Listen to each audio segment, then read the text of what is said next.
des très belles utilisations qui ont été faites de nos papiers par le passé, et même encore aujourd'hui, comme par exemple l'impression de la Constitution de la Ve République, qui a été faite sur notre papier.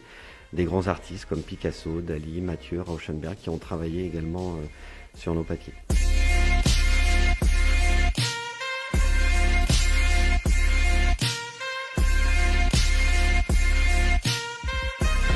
L'arrivée de la papeterie en France, c'est à partir du début du XIVe siècle, et le centre d'Ambert a été une des toutes premières régions papetières de France.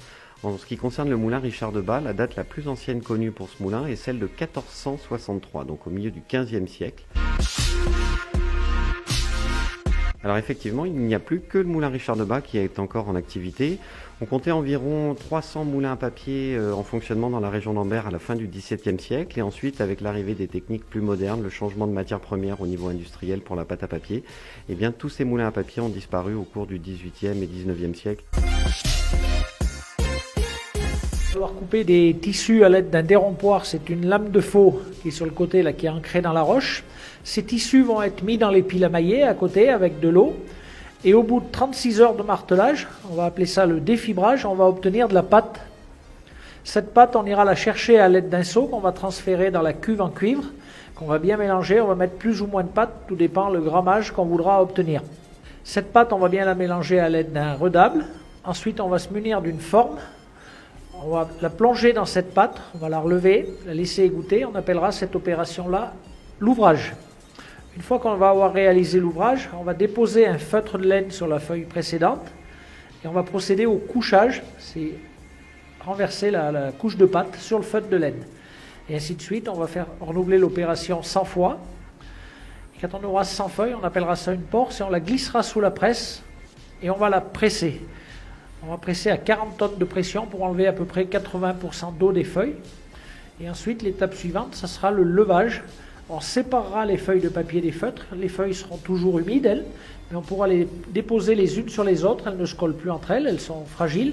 Et là, on va les acheminer aux étendoirs dans des grands greniers aérés où elles vont être suspendues 2 à 3 jours en été et une dizaine de jours en hiver.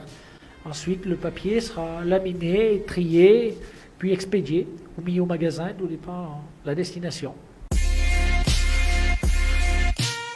Notre production, elle est à peu près de 200 à 300 feuilles de papier par jour, ce qui représente à l'année à peu près 1 tonne à 2 tonnes de papier, c'est-à-dire à peu près 10 secondes d'une machine industrielle moderne d'aujourd'hui. Alors toute l'année, on va fabriquer du papier blanc de différents grammages qui vont aller de 80-90 grammes au mètre carré pour les papiers les plus fins, qui seront plutôt pour de la restauration.